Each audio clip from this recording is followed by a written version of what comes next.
Having finished the clock drive off, I thought I would do a dry run and put the mount, the pillar, the clock drive all together and make sure I could actually drive the mount with the clock drive.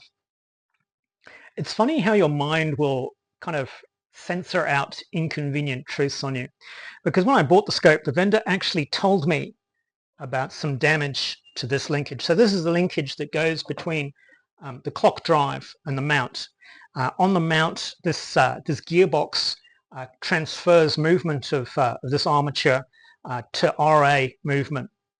And right at the end here, we have these two attachments which have broken off the gearbox. You see how they should fit together here. At the other end, the attachment, the clock drive is intact, except for this really ugly bit of mending here. This is, to my feel, it feels like probably very, very old araldite. This truly hurts my eyes, in addition to being not a very sound replacement. This is no aspersion on the previous owners who've done a great job in maintaining the scope, but I just want to get this fixed up. I want it looking and functioning as fully as possible. I could just replace this with a new piece of aluminium with the appropriately sized fittings on the end. But this has been with the scope for, who knows, 50, 60, maybe even 70 years. So Nihon Soho inventory had a very long lifetime. Sometimes it would sit around for years before it was used, and with the rate of sale of these larger refractors, who knows how old this actually is. So what I'm going to do is I'm going to actually replace these two end fittings and keep the rest of it. On Cloudy Nights, there's a user called Awesome Lenny who built basically a pier-mounted Unitron from scratch. And one of the challenges he had was to provide one of these articulation points for his clock drive to mount linkage. And so this is from a socket set. And what I will do is I'm going to take this portion and this axis here and use it to replace the joint at this end. With this portion of the junction, I'm going to replace this entire section here. It's kind of quite nice because there is a screw fitting here, which I suspect when I unscrew it, I'll be able to unfasten this portion. Quite a bit of machining for this. It's chrome, so I'll remove the chrome from it and I'll replate it. The precision for this fit here is going to be fairly tricky to achieve, but we'll get there. Okay, lots of fun ahead with that.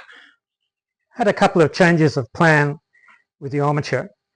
The first one was that rather than separate this universal joint into its two halves and have one half on one end and one half on the other end, what I've done is I've taken off that grotty old fork joint at the bottom and just basically got rid of it, and instead I'm having the intact joint on one end and the remains of that ball joint on the other end. The second change of plans was originally I was going to replate the armature with nickel, but when I was preparing it and taking off the old nickel plating, it became apparent that the armature and all the bits on it are actually brass, and I think the brass looks really nice. So I'm actually going to just rub it down a little bit further. So this is currently rubbed down with 400 grit. I'm going to rub it down with 800 grit and then just coat it with some clear lacquer, because I think that'll look really nice against the black of the pillar. Clearly, you know, I've already made that choice with the spindles, the ends of the spindles for where the weight drive falls, and I think this will look nice as well. I've sleeved this universal with a little bit of silicone tubing, which makes a very nice and robust fit, and there's a screw which holds it in place as well. What I need to do now is find some way of fixing the universal joint onto the broken adapter on the gearbox that goes next to the mount. So you can see the two brakes here and here. Having criticized the previous bit of mending on here, I'm actually going to use a similar approach. I'm going to use silver solder and solder the mount direct, sorry, the universal directly onto this stub here. Hopefully, if I keep the soldering nice and smooth, it won't be too noticeable. I'm also going to have a little bit of a go at this gearbox. It's rotating fairly freely, but I can just feel a bit of friction there, and I suspect when I open it up, I'm going to find the classic Unitron varnish grease happening in there, and I just want to get it to move a little bit more smoothly. Onwards and upwards. This is the gearbox that sits next to the RA axis and takes the power from the clock drive. It's in pretty good nick. There's a little bit of discoloration where old grease has leaked out and left a bit of a residue. It's moving, but it's a little bit on the rough side. So what I'm going to do is take it apart, give it a good clean, re-grease it, and put it back together again. So the first thing I want to do is to take off the broken knob where the armature would normally connect. One of the interesting things about the clock drive is that there are quite a few attachments which actually unscrew clockwise rather than anti-clockwise. I'm just going to clamp down on this a little bit and unscrew this. And I think there's going to be a bearing race under here. Yeah, there is. So the grease is still there, but it's pretty glue-like. So I'm going to take these out and give them a clean and a re-grease and see how that. This is the inside of the clock of the gearbox, and as I rotate it and as you can see the gears meshing, you might just be able to hear that little bit of roughness there. There's a fair bit of wear on the spur here, and oh, that's really bad. So I think what I'm going to do is take this out and polish it up. I think there's some you can see there's some quite badly chipped teeth in there. So I'm going to give them a bit of a polish up.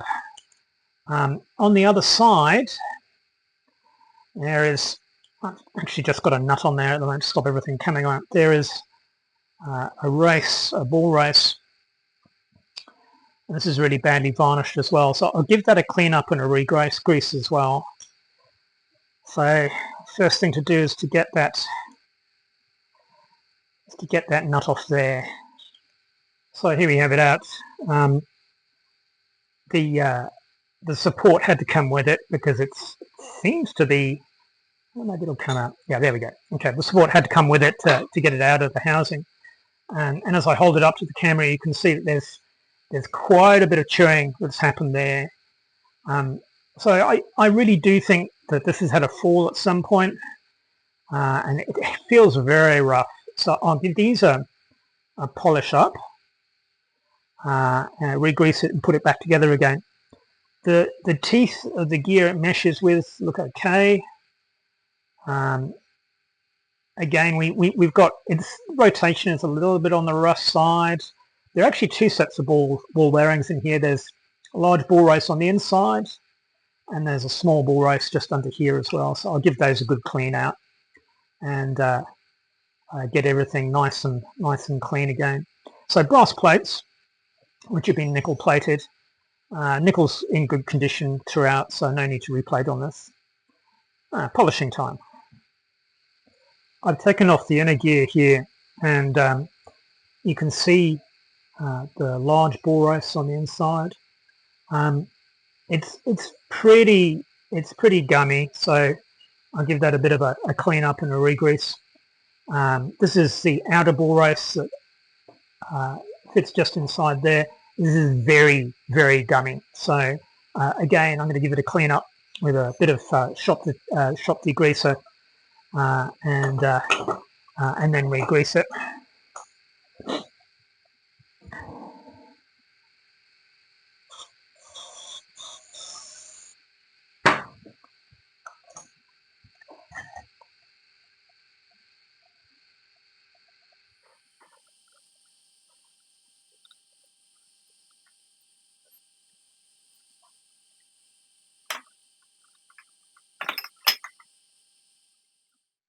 You'll see gearbox all back together again and cleaned, uh, and unfortunately you can't hear it, but it's much smoother.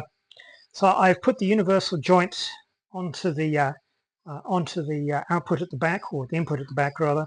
So I've sleeved it, so that made a nice fit with that bit of threaded rod coming out of the back. It really is a lot nicer now. So I guess the next thing to do is to see if it's actually going to drive the RA. I tested the gearbox out, seeing how it went driving the RA axis, and unfortunately the silicon sleeve that I put in there couldn't take the torque from the clock drive. It would just spin the universal joint on the sleeve.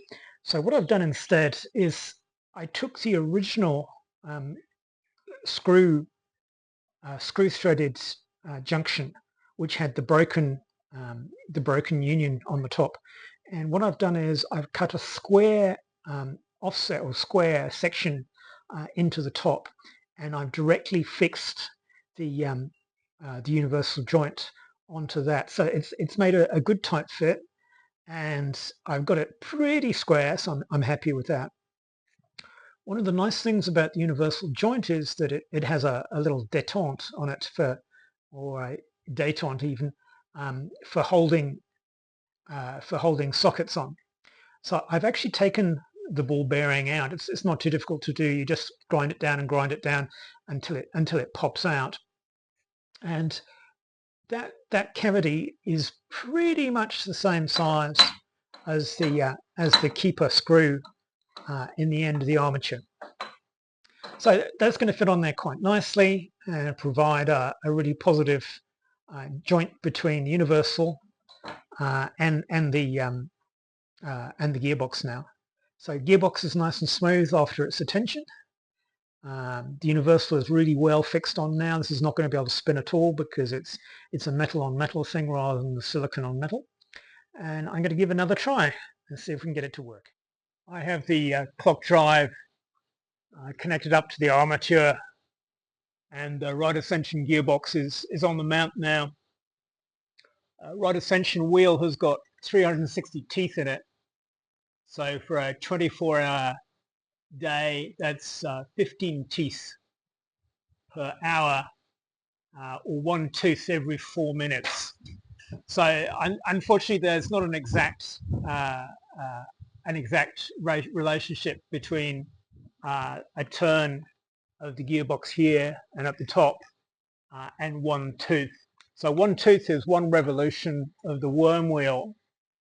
So what I've done is I've put a couple of index points on the thumb wheel so that I can see whereabouts the thumb wheel is, and I'm just going to time how long it takes the thumb wheel to do a revolution or advance the RA wheel by one tooth. So I just have to reset this, and then we'll do a little video of that.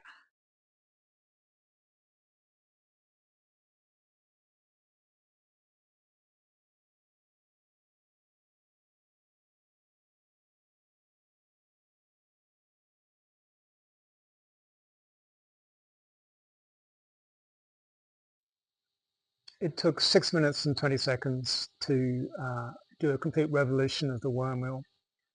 2 minutes and 20 seconds longer than it should have, and so it's not going to be effective at tracking the heavens. It's going to lag behind the stars by a fair old bit.